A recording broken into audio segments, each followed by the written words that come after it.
Hi everyone. So இன்றைக்கி video என்ன பார்க்க போகிறோம் அப்படின்னா bring டேக் இந்த ரெண்டு வேர்டுக்கும் என்ன டிஃப்ரென்ஸ் அப்படின்னு சொல்லி தான் பார்க்க போகிறோம். இந்த bring டேக் என்னடா இது ஒரு சிங்கிள் வேர்டு தானே அப்படின்னு சொல்லி யோசிக்க வேணாம். இதை வந்து ரெண்டு விதமாக நம்ம யூஸ் பண்ணுவோம். இதில் சில டிஃப்ரென்ஸ் இருக்குது.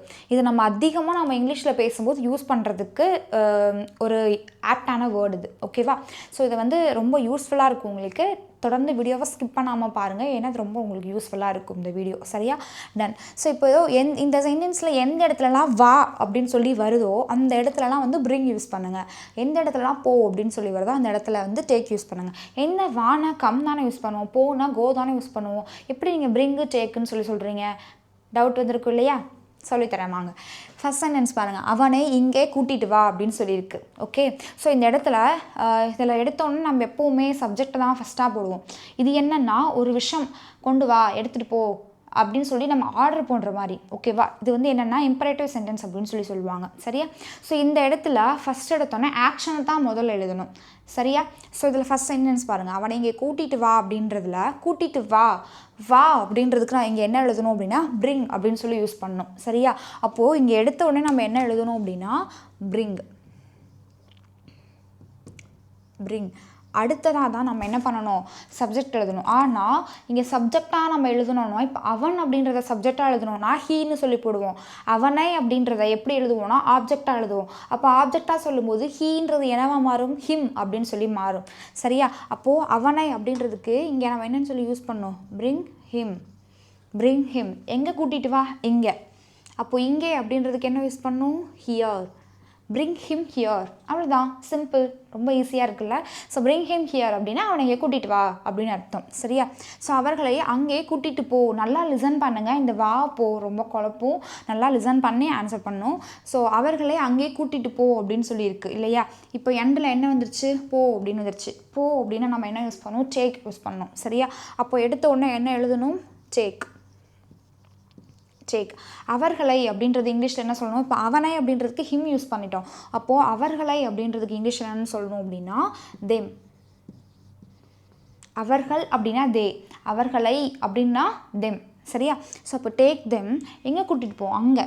அப்போ டேக் தெம் தேர். அவ்வளோதான், ஈஸி. டேக் தெம் தேர், அவர்கள் அங்கே கூட்டிகிட்டு போ அப்படின்னு சொல்லலாம். அடுத்தது ராமுவை வீட்டிற்கு கூட்டிகிட்டு வா அப்படின்னு சொல்லியிருக்கு. கூட்டிகிட்டு போ அப்படின்னு இருக்கு. போ அப்படின்னா நம்ம என்ன யூஸ் பண்ணணும், டேக் யூஸ் பண்ணணும். அப்போது இந்த இடத்துல ஆன்சரில் எடுத்தோன்னே என்ன எழுதணும், டேக். யாரை கூட்டிகிட்டு போகணும், ராமுவை.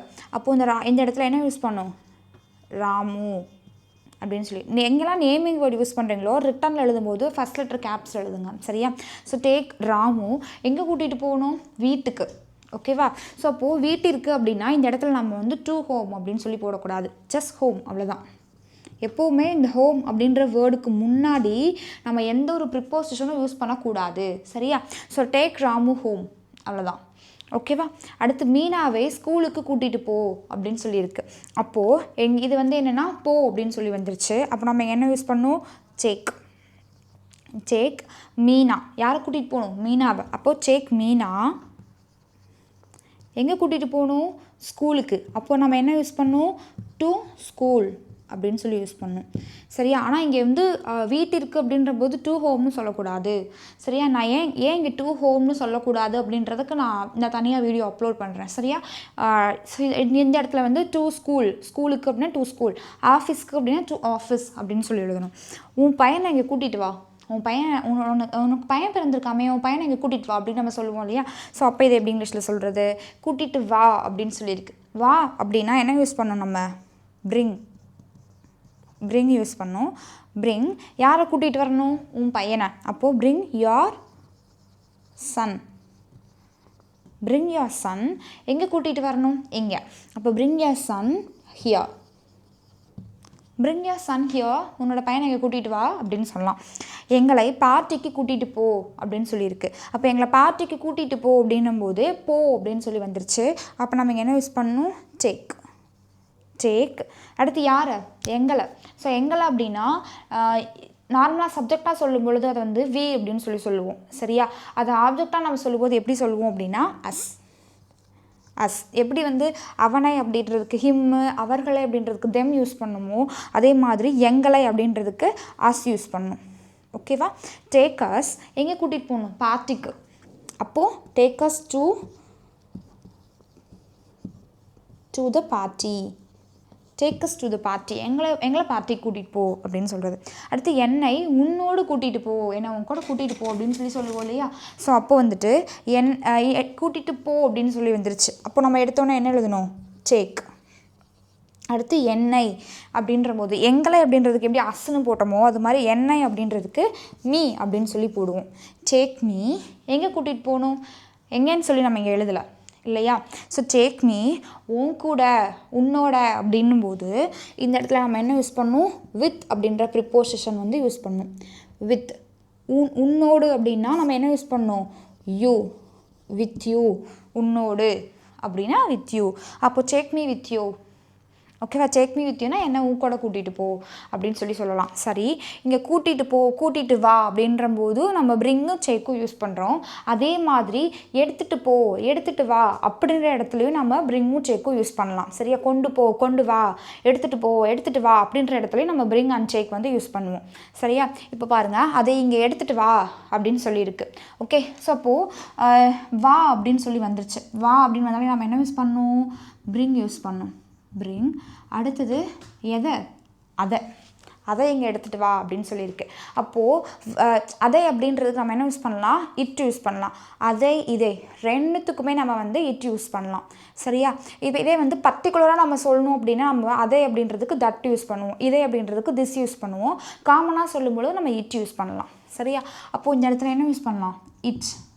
Bring it. எங்கே? இங்கே. அப்போ இங்கே என்ன யூஸ் பண்ணணும்? இங்கே அப்படின்னா ஹியர். Bring it here.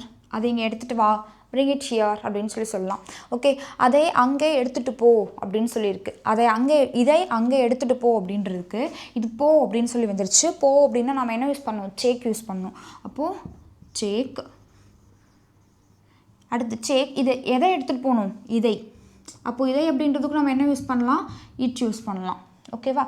அப்போ டேக் இட் எங்கே எடுத்துகிட்டு போகணும்? அங்கே. அப்போ டேக் இட் தேர். ஓகேவா? இப்போ இதை பாருங்கள், அதை இங்கே எடுத்துகிட்டு வா அப்படின்னா பிரிங் இட் ஹியர். இதை அங்கே எடுத்துகிட்டு போ அப்படின்னா டேக் இட் தேர் அப்படின்னு சொல்லி யூஸ் பண்ணலாம். ஓகேவா? டேக் இட் தேர் அப்படின்னு சொல்லலாம். ரொம்ப ஈஸியாக இருக்குல்ல? ஆனால் நம்ம இதை அதிகமாக யூஸ் பண்ணுற வாக்கியங்கள் இதெல்லாம். சரியா? டே டு டே லைஃப்பில் இதை யூஸ் பண்ணுங்கள். நான் ட்ரான்ஸ்லேட் பண்ணும்போது என் கூட சேர்ந்து நீங்களும் சொல்லிக்கிட்டே வாங்க. உன் பேகை ஸ்கூலுக்கு எடுத்துகிட்டு வா அப்படின்னு சொல்லியிருக்கு. ஓகேவா? ஸோ அப்போது எடுத்துகிட்டு வா அப்படின்னு சொல்லி வந்துருச்சு. வா அப்படின்னா நம்ம என்ன யூஸ் பண்ணணும்? பிரிங் யூஸ் பண்ணணும். பிரிங். எதை எடுத்துகிட்டு வா? உன் பேகை. ஓகேவா? அப்போ உன் பேக் அப்படின்றது என்ன யூஸ் பண்ணணும்? Your bag. Bring your bag எங்கே எடுத்துகிட்டு வரணும்? To school. ஸ்கூலுக்கு. அப்போது to school. Bring your bag to school. உன் பேகை ஸ்கூலுக்கு எடுத்துகிட்டு வா அப்படின்னு சொல்கிறது. இப்போது இங்கே 5 சென்டென்ஸ் இருக்குது. இந்த 5 சென்டென்ஸை நீங்கள் தான் இங்கிலீஷில் ட்ரான்ஸ்லேட் பண்ண போகிறீங்க. சேம் இதே மாடல் தான். எடுத்த உடனே இங்கே வந்து எண்டில் இருக்கிற வேர்டை மட்டும் கவனிங்க. வா, போ, வா, போ அப்படின்னு சொல்லியிருக்கா. இப்போ அந்த இடத்துல மட்டும் அது என்ன வேர்டு யூஸ் பண்ணணும் அப்படின்றத கரெக்டாக பார்த்து போடணும். இதில் எந்த ஆக்ஷன் கூடவும் வந்து ஐஎன்ஜி போடணும், இல்லை வந்து பாஸ் ஃபார்மில் எழுதணும், இல்லை ஈடு சேர்த்து எழுதணும், எதுவுமே கிடையாது. சரியா? டேரெக்டாக பிரிங்கு செக்குன்றதை மட்டும் எடுத்து எழுதணும். அவ்வளோதான். ஓகேவா?